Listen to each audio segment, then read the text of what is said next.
Anyway, what we're going to take a look at tonight, because last stream we talked about a particular case in Australia where we had Abe Saffron, a Jewish immigrant who came from Eastern Europe around the turn of the century, a subject of many streams, Jewish immigrants coming from Eastern Europe around the turn of the century to America. And we noticed a lot of parallels, that it doesn't seem to be unique to the Jewish immigrants that come to America and instantly start prostitution rings and gambling and organized crime and begin subverting the power structure. No, it seems to be something that Australia experienced as well.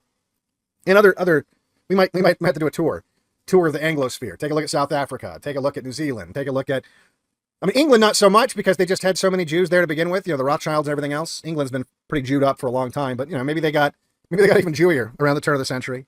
That might be something to look at. It might even be interesting to look at maybe some of the non-Anglo countries. You know, South America received a lot of these Jews. A lot of other countries around the world received these Jews, but America got the lion's share. America got a lot. So many of these Jews that it altered forever the course of history. And I was wondering, and we've looked at stuff a little bit about this, but I was wondering, you know, there's no possible way that you had this kind of influx of Jews coming into America and nobody wrote about it. There had to be someone that noticed this as it was happening. And I thought it'd be interesting to see what were their first impressions. How did they assess the situation back at the turn of the century when this was happening?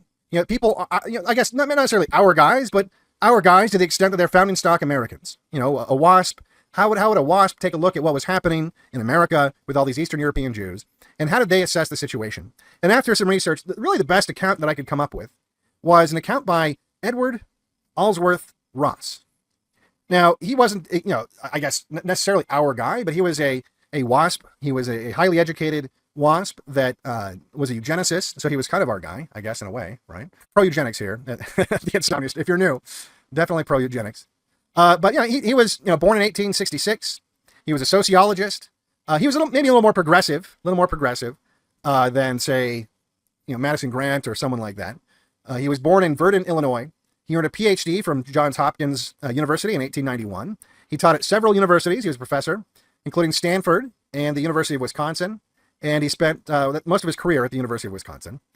He was known for his progressive views. He was very, progressive for back then, I guess. He advocated for social reforms like labor rights, but also immigration restrictions. Because, believe it or not, people that used to care, like the Democrats as an example, who used to care about labor rights, unions, that sort of thing, they used to be very anti-immigration for an obvious reason, that the immigrant labor would come in and displace the white workers. And so if you had a labor union, it was in the interest of the white laborers to restrict immigration. When that changed exactly, it's hard to put your finger on. I mean, even people like, even Democrats, like in the 70s and 80s were immigration restrictionists. I think it wasn't until they realized that the immigrant labor was much easier to take advantage of, and they were much easier to turn against the white majority that shifted. But back then, if you cared about laborers and labor rights and unions, you didn't want a bunch of cheap labor coming into the country and taking the jobs. He was also, obviously, as I mentioned, a eugenicist. He very much worried about not just the immigration that was happening, but the kinds of immigration that was happening. And that applied to the European immigration that was taking place, because a lot of the immigration that was happening in America around the turn of the century was European. And people forget that we used to be picky. We used to be picky about the kinds of people that came here, because, believe it or not, founding stock Americans were a special breed. There was a selection event taking place, filtering out the weak and only taking the best and brightest when it came to the kinds of Europeans that came to America, because they weren't showing up to a country that was already built with social programs and social safety nets. They were going to a hostile environment, not just hostile because of the wilderness and the winters where you could freeze to death, but the people that lived there. The Indians were hostile, and we've covered a lot of the interactions in the early days on this stream.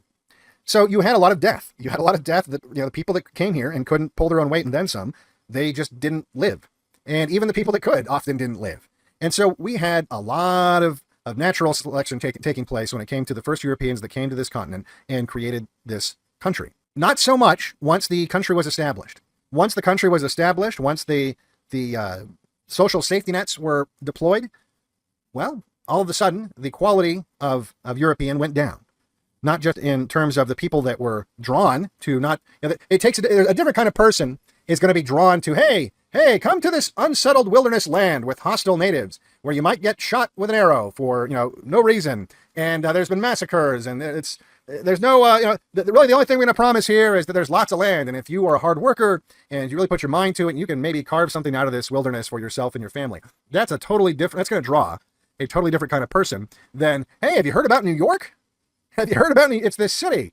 It's this city where you can go and there's immigrant communities already there set up. So if you want to go there and really not assimilate, you can just, it's like a little Italy, or it's a little Chinatown or whatever, right? There's all these immigrant communities already set up. There's chain migration taking place. You might already have, maybe your uncle already has gone to America, established himself, and is now bringing you in.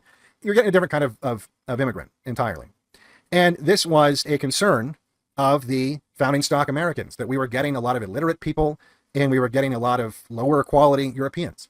And this is what led to a lot of immigration restrictions that started to take, well, that and also the Jewish immigrants that we're going to talk about tonight. And they tried to restrict immigration by doing things like having literacy laws. So if you were illiterate, you couldn't come to America. And of course, Jews instantly attacked this. Jews instantly sought to broaden and increase immigration as much as humanly possible. As early as when they first started showing up, they were doing this. So anyway, Edward Allsworth Ross wrote about this. He wrote a book called Social Control. This is probably something that we want to take a look at on another stream. But back in 1901, he wrote a book considered his seminal work, Social Control, and it explored how society regulates individual behavior. So it was, as the title implies, it was about social control. He was very outspoken, so much so that he was dismissed from Stanford, and that's why he went to go teach at the University of Wisconsin, because he was too based in some ways. And Stanford was, and isn't today, very based. Anyway, he wrote another book that we're going to be taking a look at tonight, where he evaluated each group of immigrant, or at least the common groups of immigrants that were coming into America, in quite a lot of detail.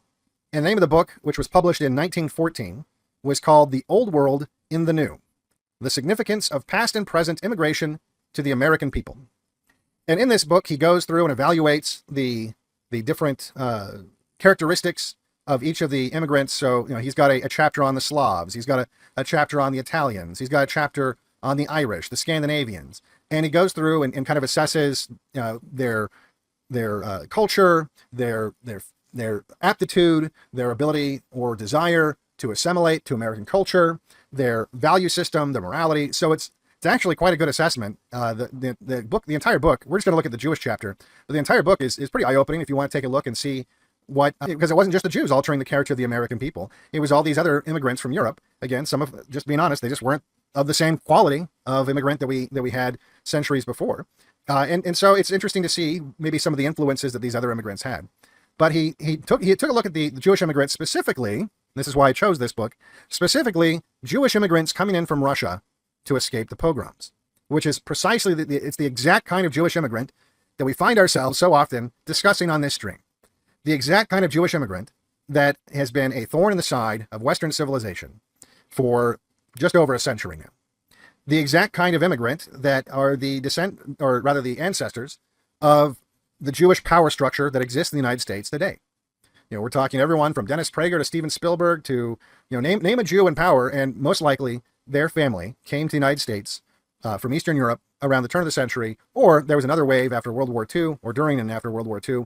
A lot of Jews came around that time period too. But this was the first wave, the wave that I guess set the stage and allowed for the second wave to take place. So I thought we would listen to the chapter on Jews and just see how much of it would still apply. And look, this guy he would not be described as anti-Semitic at that time. These days, some of his observations, of course, would be described as anti-Semitic, but it's fairly even-handed. He's not one of these, he's not like an advocate for even, I don't think, the cessation of Jewish immigrants, or certainly he doesn't advocate for that in this book. And this is very impartial. There's not a whole lot of editorializing. It really is something that I feel would be considered a mainstream view in 1914. Now, again, many of these observations would be dismissed as oh, that's just a trope or whatever these days. But I think in the context of 1914, he's being really fair. This is not something where he's not bomb throwing. He's not like, oh, those dirty fucking Jews, although there are some comments about their cleanliness, which we'll get into. And so I feel like this is probably the most even-handed view you're going to get of what founding stock Americans were observing from Jewish immigrants, and I thought it would be a good insight into how we got to where we are today, and what kind of changes probably happened in America as a result of these Jewish immigrants. And a lot of people are thinking more and more about this, especially, Nick had that big stream that was very popular, talking about the Trotskyites and talking about, the neocons and the history of all that. Well, these people, many of those guys, it's kind of split between the two, post-World or World War II / post-World War II immigration into the country and Jews that came around the turn of the century. So if you want to see maybe even the origin story of many of those Jews that would later go on to define, American conservatism, unfortunately, and really, again, like I said, alter the course of American history and the world history as a result forever. This is what the boots on the ground were observing back in 1914.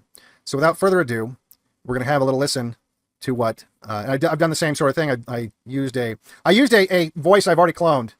It's like my Elliot Ness voice. I kind of like it. Kind of like that voice that we used for Bilbo. Even though it was wildly out of character. Bilbo was a Southerner, and he doesn't sound Southern. I still like the voice. So I used that voice to voice this book, and we're going to take a look at this chapter. So let's have a listen here. In his defense of Flaccus, a Roman governor who had, quote, squeezed his Jewish subjects, Cicero lowers his voice when he comes to speak of the Jews.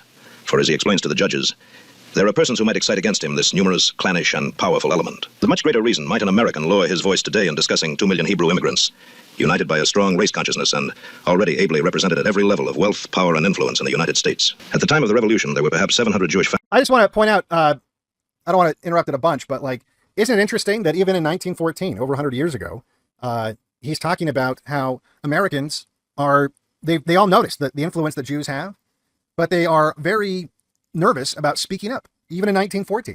In 1914, they're nervous about it. But not only that, he talks about Cicero. Cicero, who that's 2,000 years ago. A Roman statesman that from 100 BC was also nervous about speaking too loudly, criticizing Jewish influence too loudly in the Roman Empire for fear of angering the Jews. So this is something that's always been hanging over our heads as white people. This has always been an issue that we've had to deal with. I kind of feel like it is we've had this relationship, if you want to call it that, with the Jew for millennia, for maybe as long as Jews have been around. But it's interesting that he starts it off. He starts it off by pointing out that, this is something that a lot of people, what I'm about to talk about is stuff that many others have observed, but they lower their voice when they talk about it because they're nervous of what might happen. At the time of the Revolution, there were perhaps 700 Jewish families in the colonies. In 1826, the number of Jews in the United States was estimated at 6,000. In 1840, at 15,000. In 1848, at 50,000. The immigration from Germany brought great numbers. And at the outbreak of the Civil War, there were probably 150,000 Jews in this country. By the way, comparatively, that's very small. This whole idea that America was Judeo-Christian from the start is retarded. Jews weren't even allowed to vote in the beginning, so they didn't have full rights, I don't think, for the first 50 years of our country. So that's all bullshit. That's always been bullshit. But it's something that you hear a lot. Less so now, but that was a narrative that was growing with increasing strength, I would say, during the first Trump administration, when the philo-Semitism within MAGA was at an all-time high. Thankfully, it seems to be taking a nosedive. In 1888, after the first wave from Russia, they were estimated at 400,000. Since the beginning of 1899, 1 1/3 millions of Hebrews have settled in this country. Easily 1/5 of the Hebrews in the world are with us, and the freshet shows no signs of subsidence. So that's a massive change. 1.3 million Jews, 1/5 of the world's Jewish population, coming to America in a relatively short period of time, mostly from Eastern Europe. So that's what he's talking about. The demographic shift has been dramatic. There were, before the turn of the century, before the pogroms, before this flood of immigrants from Eastern Europe, the Jewish population was relatively small and manageable, if you want to call it that.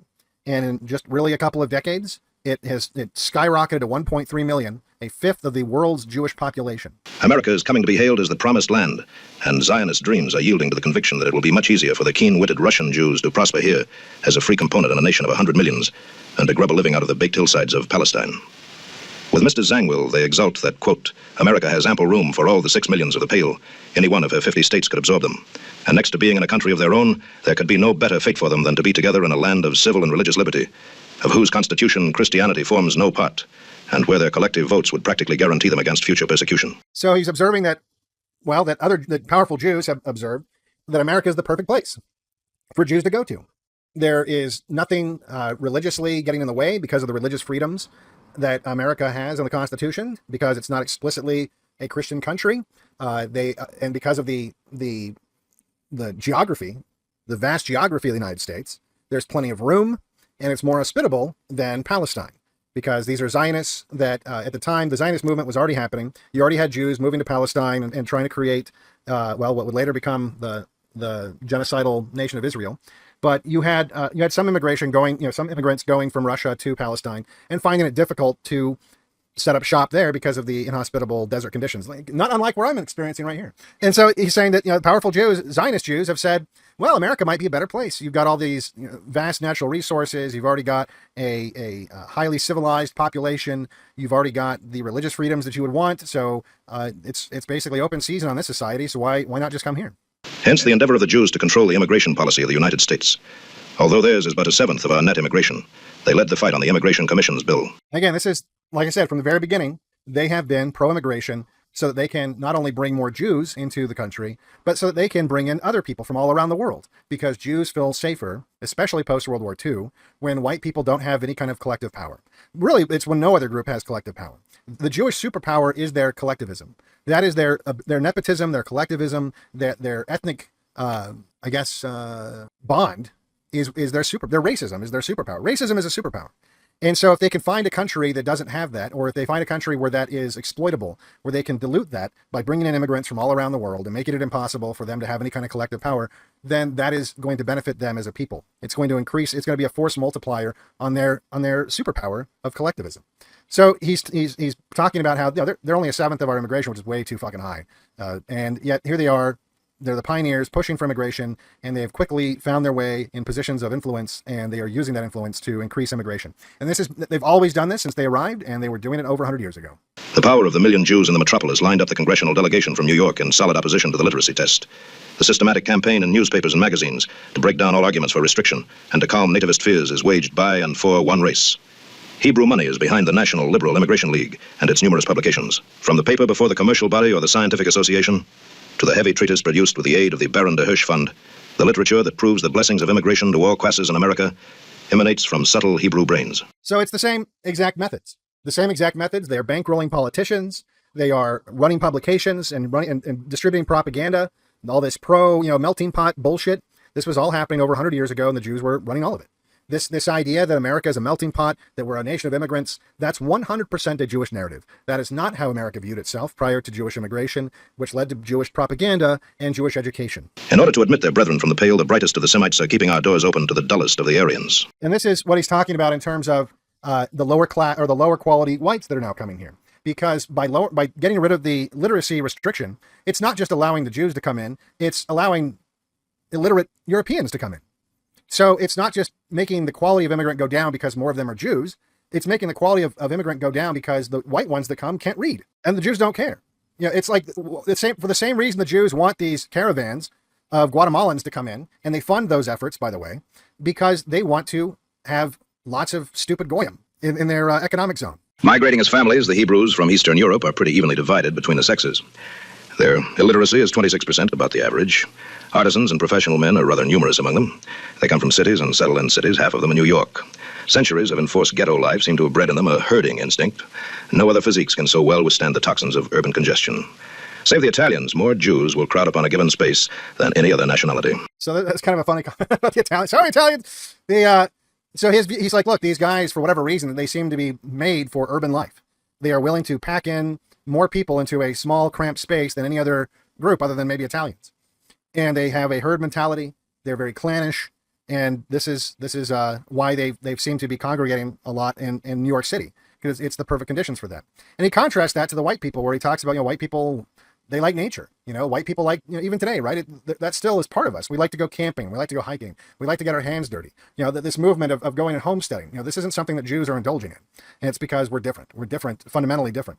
And in fact, part of, I think the reason why the white people in America specifically are so much like that is because we are descended, many of us, from these settlers, that were also inspired by the idea that there was this vast, endless wilderness that we could come in here and homestead.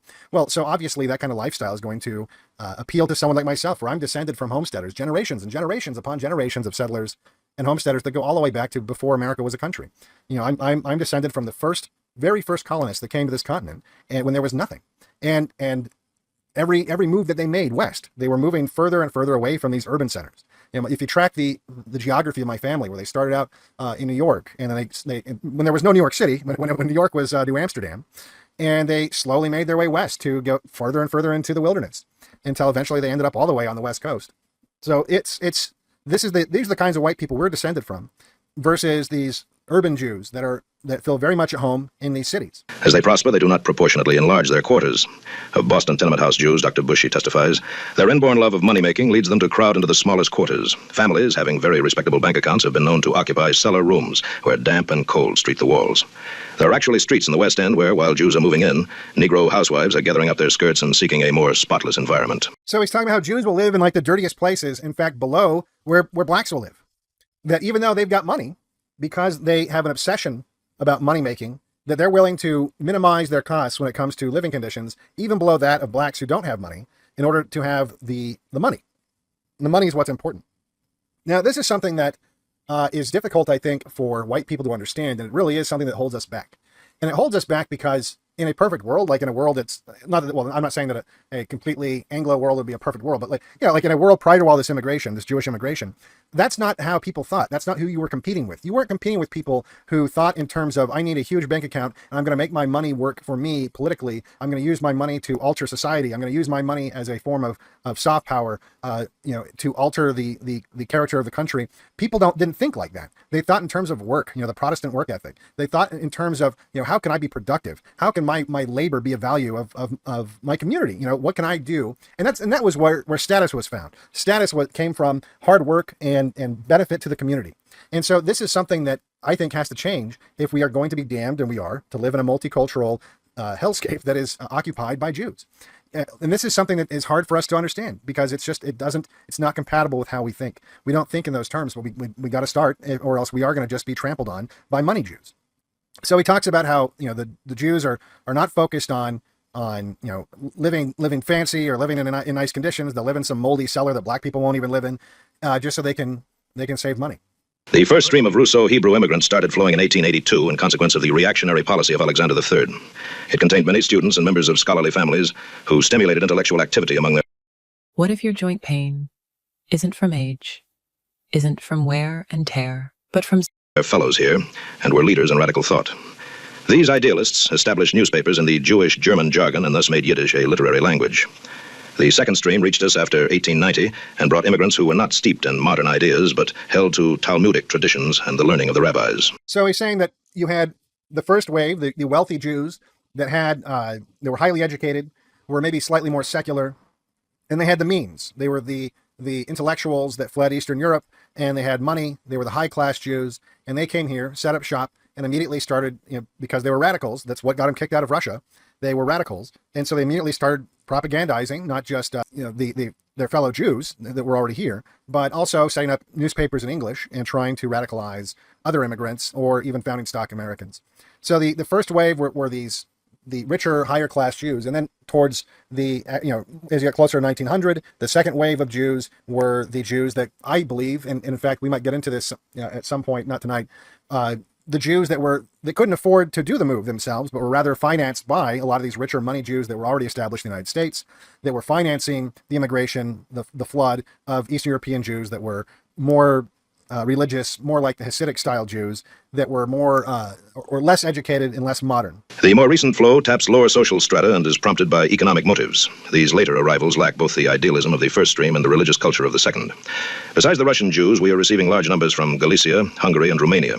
The last are said to be of the high type, whereas the Galician Jews are the lowest. It is these whom Joseph Purnell, the illustrator, found to be people who, despite their poverty, never work with their hands, whose town is but a hideous nightmare of dirt, disease, and poverty, and its misery and ugliness the outcome of their own habits and way of life, and not, as is usually supposed, forced upon them by Christian persecutors. So he talks about how the neighborhoods in which a lot of these Jews, especially these later waves of Jews, the very poor, uneducated Jews, that their environment is very dirty, and they don't keep up their homes, they don't keep up their yards, they don't keep up the parks that are in their areas. The entire neighborhood kind of goes to shit, and then they blame Christians and say, well, you're making us live in a ghetto. And it's like, well, it wasn't a ghetto before you showed up. And he mentions an illustrator, and I was trying to find, let's see, what was the name of the illustrator here? Joseph Purnell. I was trying to find illustrations that he might have done, if that's what he thought about Jews, because I thought they would probably be pretty funny. I couldn't find them. Let's see if Let me do another search real quick. Yeah, I might find these illustrations, but I can't find like a Jew. Oh, here's a good one. There's an article. It's too bad I wonder if I can find a higher res version of that. There's an article called "The Jew at Home." Unfortunately, that is too low res to read. Well, I'll pop it up here on the screen. This is the illustrator that he mentioned. Oh, where is it? There it is. Oh, where'd it go?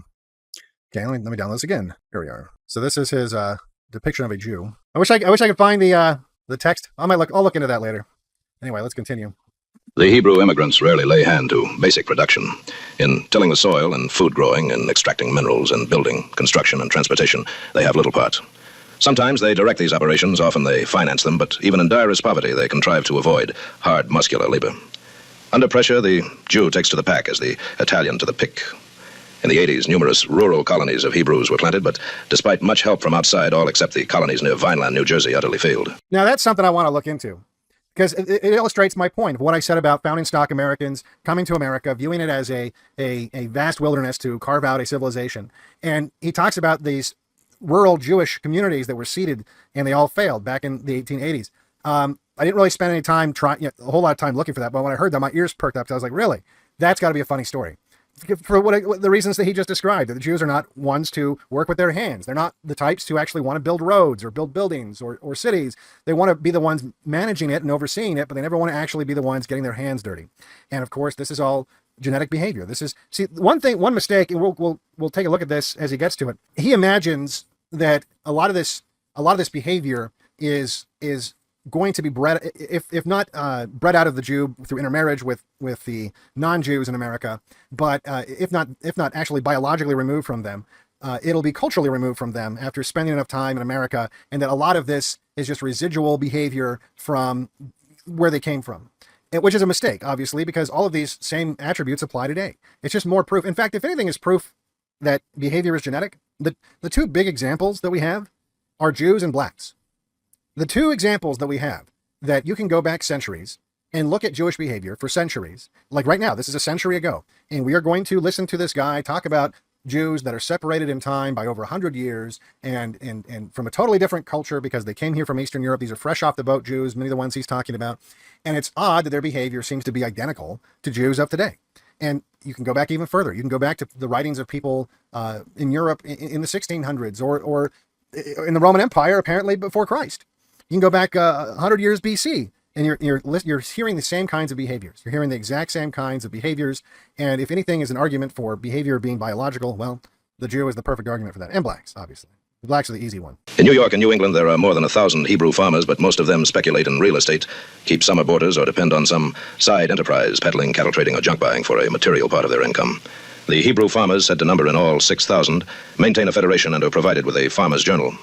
New colonies are launched at brief intervals, and Jewish city boys are being trained for country life. Still, not over one Hebrew family in 100 is on the land, and the rural trend is but a trickle compared with a huge inflow. So once again, these are not people that have any interest in actually working hard or creating or producing. Even the Jewish families that do end up becoming farmers, they don't make any money on that so much as speculating on land, so becoming landlords to other farmers, buying farmland and then selling, flipping it, and or just selling and reselling junk, like pawnbroker type activities. Perhaps 2/5 of the Hebrew immigrants gain their living from garment making. Naturally, the greater part of the clothing and dry goods trade the country over is in their hands. They make 85% of the cigars and most of the domestic cigarettes. They purchase all but an insignificant part of the leaf tobacco from the farmers and sell it to the manufacturers. They are prominent in the retailing of spirits, and the Jewish distiller is almost as typical as the German brewer. So they're middlemen. They're middlemen. They get involved and they buy tobacco from the farmers and then sell it to the cigarette manufacturers. So they don't actually do anything. They're just buying it and selling it. When it comes to, the industries of sin, however, they're very overrepresented. They are very much involved in the distilling of alcohol. In fact, I would submit to you this was a factor. This was a factor in why prohibition was enacted. I think that there probably was an element of how do we stop all these Jews from mass producing cheap liquor and selling it all over the place? Unfortunately, it ended up, they didn't realize that Jews don't care about laws and would get around them and simply become even richer because they would have an illicit trade instead. That's where the Bronfman family got their money. In fact, a lot of these liquor companies that exist today it's old organized crime Jew money if you go back far enough. None can beat the Jew at a bargain, for through all the intricacies... and then you mentioned clothing. Same thing with the clothing. If you think of an American brand of clothing, it's probably Jewish. Levi's. Thanks to Jewish propaganda, you were told your entire life, no, there's nothing more American than apple pie and Levi's. Levi. That's the American brand. And it's like, I don't know why it never occurred to anyone. The name's it's in the name. It's Levi Strauss. Like, it doesn't get any Jewier sounding than that. That's not American, that's Jewish. And American Eagle, right? These commercials that everyone's freaking out about because it's got some big-titted white chick in it, American Eagle, it's Jewish. It was founded by Jews, and the current CEO of American Eagle is so Jewish that he's got an edition of the Talmud named after him. And the whole family is huge Zionists. I think they might be associated with the mega group even. Well, speaking of the mega group, Victoria's Secret, right? Les Wexner owned Victoria's Secret, Limited. Calvin Klein is also a Jew. I mean, there's not really a whole lot of clothing brands that you can think of that aren't. I mean, there's maybe a handful, but almost every clothing brand, big brand, is Jewish, and that's been the case for about a century. None can beat the Jew at a bargain, for through all the intricacies of commerce, he can scent his profit. The peddler, junk dealer, or pawnbroker is on the first rung of the ladder. The more capable rise in a few years to be theatrical managers, bankers, or heads of department stores. Moreover, great numbers are clerks and salesmen, and thousands are municipal and building contractors. Many of the second generation into the civil service and the professions. Already in several of the largest municipalities and in the federal bureaus, a large proportion of the positions are held by keen-witted Jews. So they're the bureaucrats. They are entering into the government, and they are not just entering the government, and they're infiltrating the government. They're changing policy through bureaucracy. They're also changing policy by getting into the law profession. And these are all radicals. These are all people that had to flee their countries because they were radicals. And now they're trying to implement their radical ideas in a unsuspecting high-trust society by way of infiltration. 20 years ago, under the spoils system, the Irish held most of the city jobs in New York. Now, under the test system, the Jews are driving them out. Among the school teachers of the city, Jewesses outnumber the women of any other nationality. And that's huge, too. You take over education of children, you're going to affect... Well, I mean, look, how many kids in America today you think are trans that are only trans because of their public school teacher? And that's how much of a dramatic effect you can have on a society simply by controlling who the teachers are. Owing to their aversion to blind alley occupations, Jewish girls shun housework and crowd into the factories, while those who can get training become stenographers, bookkeepers, accountants, and private secretaries. 1/13 of the students in our 77 leading universities and colleges are of Hebrew parentage. The young Jews take eagerly to medicine, and it is said that from 700 to 900 of the physicians in New York are of their race. More noticeable is the influx into dentistry and especially into pharmacy. Their trend into the legal profession has been pronounced, and of late there is a movement of Jewish students into engineering, agriculture, and forestry. The Jewish immigrants cherish a pure, close-knit family life, and the position of the woman in the home is one of dignity. More than any other immigrants, they are ready to assume the support of distant, needy relatives. They care for their own poor, and the spirit of cooperation among them is very noticeable. See, this is the in-group preference. See, another thing that you got to remember that's different, and we could even say this might not even be like the best thing, but one of the selection pressures that we were talking about earlier was it was also selecting for not necessarily someone who's uncharitable, but someone who doesn't rely on charity, someone who doesn't rely on the help of their group. And there was a level of rugged individualism that was embodied by these first European settlers that came to America. That simply by virtue of, you would have to be like that. You would have to have at least some element of that in your personality, or else you wouldn't be able to make it in this country.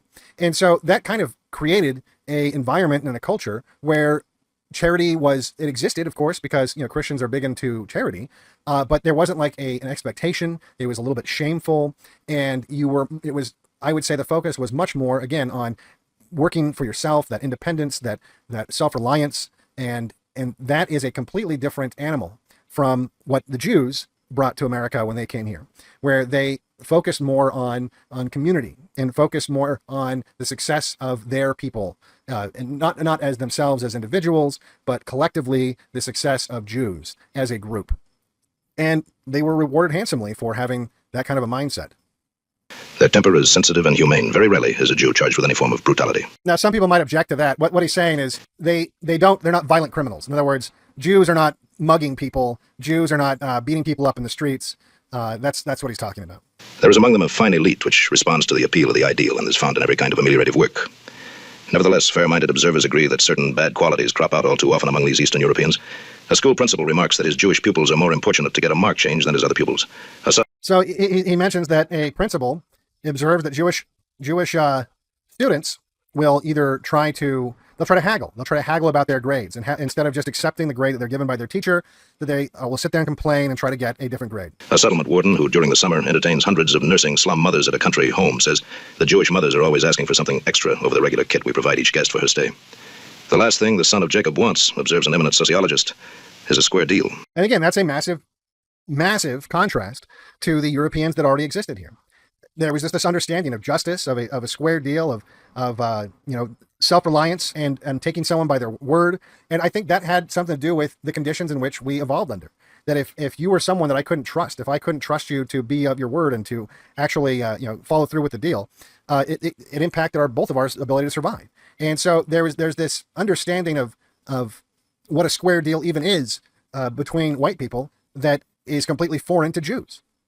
And that, look, obviously anyone who's ever done business with Jews, and I've had the unfortunate experience of, there's a Jew right now that owes me, and I'll never get that money.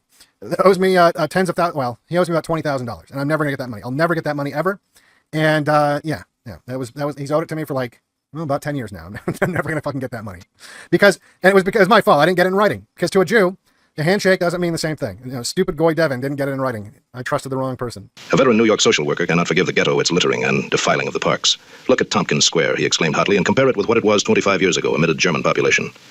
As for the caretakers of the parks, their comment on this matter is unprintable. Genial settlement residents who never tire of praising Italian or Greek testify that no other immigrants are so noisy, pushing, and disdainful of the rights of others as the Hebrews. So he talks about the people that actually are on the ground having to work with Jewish immigrants. The caretakers of parks comment that the Jews are disrespectful in terms of littering. He said that he can't even print what they say about them. That other city workers, the people, members of the community that have to interface with these immigrants on a daily basis, and he qualifies it. He's like, look, these are people who don't have anything bad to say about the Italians or Greeks, which apparently were also undesirable. But when it comes to the Jews, they'll tell you these guys are not great. That the worst exploiters of these immigrants are sweaters, landlords, employers, and white slavers of their own race, no one gainsays. The authorities complain that the East European Hebrews feel no reverence for law as such and are willing to break any ordinance they find in their way. And that's something that we've talked about. Obviously, that goes back to the Mr. Sin stream where we talked about Abe Saffron, and he comes to Australia and the first thing he does is look for ways he can break the rules. But this continues today. When you look at the stream we did on the Sionim. The Sionim, for those of you who haven't watched that stream, that's basically the idea that Mossad has, and it's not just an idea, it's a reality, that if you are a Jew living outside of Israel, the Mossad will contact you and ask you to be a Sionim, or one of the Sionim is the plural. And that is a unpaid, basically a volunteer Mossad agent. And that only 30% agree to do it, but the other 70% never alert the authorities that, hey, I was approached by a foreign government to be a spy, because they are more loyal to their people than they are the countries that they reside in. Well, in that same book discussing the Sionim, I highly recommend that stream if you haven't seen it yet, they talk about how Mossad's rules of conduct when it comes to operating as a Sion or as just a Mossad agent in a foreign country is there are no rules. The rules are whatever works. You don't have to follow the laws of the host country that you're in. If what you're doing produces results for the Jewish people, that's all that fucking matters. So this isn't just like, oh, it's a residual effect of Jews that came here from Eastern Europe. And he'll mention that many of them were very anti-government when they showed up, which is puzzling to me because okay, you're anti the Russian government perhaps, but why would you come to a place where you're going to have the same disdain? And it's not that puzzling when you really think about it and realize it's because ultimately they're not coming to America because they want to become Americans. They are relocating. They are relocating as aliens. They're just going from squatting in someone's nation in Eastern Europe to squatting in someone's nation in North America. That's how they view it. And so if you have laws and rules of the house that they are squatting in, they don't give a fuck, because they don't see themselves as a member of that society. They see themselves as aliens. Now, he's going to mention later on in this chapter that, naively, that he thinks that eventually the Jews will, I think, come around because they will see that, oh, I've got a vested interest in I'm not an alien in an alien land. I'm a member of the society. And it's because he vastly underestimates, as I think all Americans do, the way in which Jews view themselves as outsiders. And they've always viewed themselves as outsiders, and they will never view themselves as members of your community so much as they will view themselves as members of the Jewish community that resides geographically in or around your community. The fact that pleasure-loving Jewish businessmen spared Jewesses but pursued Gentile girls excites bitter comment. And that's another thing that has never changed. The fact that Jeffrey Epstein, he wasn't enslaving Jewish girls. He wasn't going after Jewish girls to peddle to the Jewish billionaires. He was targeting non-Jewish women. And this is the same thing that you saw. Now, he'll mention there's a lot of female Jewish prostitutes in these immigrant communities. But when it comes to the Jews with money, that have the money to afford the high-class women, they target non-Jewish women. The insurance companies scan a Jewish fire risk more closely than any other. Credit men say the Jewish merchant is often... Now, I think, especially in light of the Abe Saffron stream, isn't that interesting? That fire insurance companies are way more cautious when insuring a Jewish client. because the Abe Saffron strategy of burning down property that you want to redevelop that's not something Abe Saffron invented. This is the same sort of thing that generated the term Jewish lightning. This is something that's been going on for, well, over a century. Jews would come to high trust societies where they have insurance policies that are meant for disaster relief at a time when there's a fire, and they see that as a way of taking advantage of the system. Because most people, the founding stock Americans, it doesn't occur to them that, oh, I'm going to get fire insurance and then burn down my building because on paper I've done the math, and that makes the most fiscal sense. It makes the most fiscal sense for me to insure the building and then burn it down and then collect the insurance. That's not how Jews think, though. Jews think, oh, that's the most fiscal sense. I'm going to do that then. If that's what makes the most money, I'm going to do that. Nothing else is going to figure in, well, maybe the possibility of being caught if you're doing it. But other than that, if you can get away with it and it's going to make you more money, that's the end of the algorithm. The insurance companies scan a Jewish fire risk more closely than any other. Credit men say the Jewish merchant is often slippery and will fail in order to get rid of his debts. For lying, the immigrant has a very bad reputation. In the north end of Boston, the readiness of the Jews to commit perjury has passed into a proverb. Conscientious. I was trying to find what that proverb was, and I couldn't find the proverb. But I just thought that was interesting, that the Jews' willingness to commit perjury in Boston has turned into a proverb. I'd love to know what that proverb is. But again, Jews lie. There is no ethics when it comes to being honest. And look, that's tied to their religion too. There's no requirement even for a Jew to be honest with non-Jews. That's the other thing people need to realize. A lot of these ethical shortcomings that he's observing in Jewish immigrants, that's not necessarily universal. A lot of that is just in their interactions with non-Jews. Their interactions between themselves, it's totally different. Conscientious immigration officials become very sore over the incessant fire of false accusations to which they are subjected by the Jewish press and societies. United States senators complained that during the close of the struggle over the immigration bill, they were overwhelmed with a torrent of crooked statistics and misrepresentations by the Hebrews fighting the literacy test. Again, lying in their propaganda, lying in media, and obviously the accusations of anti-Semitism. None of this has changed. They have tried to influence politicians, not just with money, but with false accusations and bad press. This is how Jews have operated more so than any other group that America had ever had to deal with before. And this was a relatively new phenomenon. And it's been very effective. They've exploited this weakness in white people, with stunning results. Look at today. Look at just a couple of days ago where we had all of those representatives and supposedly American representatives in Israel on that AIPAC trip making these fucking videos, these appalling videos where they were talking about how Israel is our greatest ally and all this kind of nonsense. This is what 100 years of exposure to these kinds of people has ultimately culminated to. Graver yet is the charge that these East European immigrants lower standards wherever they enter. In the boot and shoe trade, some Hebrew jobbers who, after sending in an order to the manufacturer, find the market taking an unexpected downward turn, will reject a consignment on some pretext in order to evade a loss. Says Dr. Bushi, the shame of a variety of underhanded methods in trade, not easily punishable by law, must be laid at the door of a certain type of Jew. Now, this is another thing, too. You want to talk about how everything's kind of just gotten shittier. Well, that's because of the capitalism, when it's exploited by people who don't feel any kind of connection with, the truth, and any kind of, as I've personally experienced, any kind of connection with handshake deals, being honest, dealing with your business partners and clients honestly, it basically, not only does it impact the people immediately in those situations where Jews are fucking people over, but it affects the entire industry. It changes the entire industry. And this is where you start having to have all this regulation, because these industries, when they're affected by underhanded dealing Jews that are dishonestly screwing over their suppliers or their customers, then because they're not behaving the way that Europeans usually behave when dealing with each other, then the only option then is to go to the government and ask for these industries to be regulated. And so that's what you get. It's like every law that we have on the books that regulates or limits behavior, it's because someone couldn't be trusted to just behave, and they so flagrantly abused the lack of regulation that a regulation had to be imposed. And Jews had this kind of corrosive effect on business generally in the United States. It is charged that for personal gain, the Jewish dealer willfully disregards the customs of the trade, and thereby throws trade ethics into confusion. Physicians and lawyers complain that their Jewish colleagues tend to break down the ethics of their professions. It is certain that Jews have commercialized the social evil, commercialized the theater, and done much to commercialize the newspaper. The Jewish leaders admit much truth in the impeachment.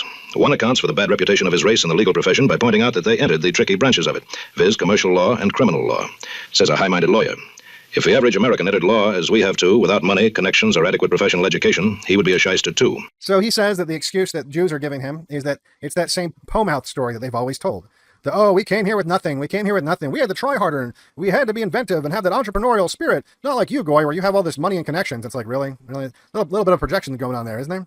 And so that's been their excuse. Like, oh, we've always had to skirt around. Well, what's the excuse now? What's the excuse now when billionaires are Jews are overrepresented in billionaires to like an insane degree, and they run all of the newspapers, and they're overrepresented in the legal profession. They're overrepresented in judges, both local and federal. They're overrepresented in every position of power. They're overrepresented in CEOs, industry, across all industries. And so it's what's the excuse now? Another observes that the sharp practice of the Russo-Jewish lawyer belongs to the earlier part of his career, when he must succeed or starve. As he prospers, his sense of responsibility grows. Now, this is where I think you see some of the naivete start to come through. This is where he starts to propose that the Russian Jews, when they first arrive, they're kind of extra scummy. But as soon as they acquire a level of status, a level of money, a level of prestige, it then alters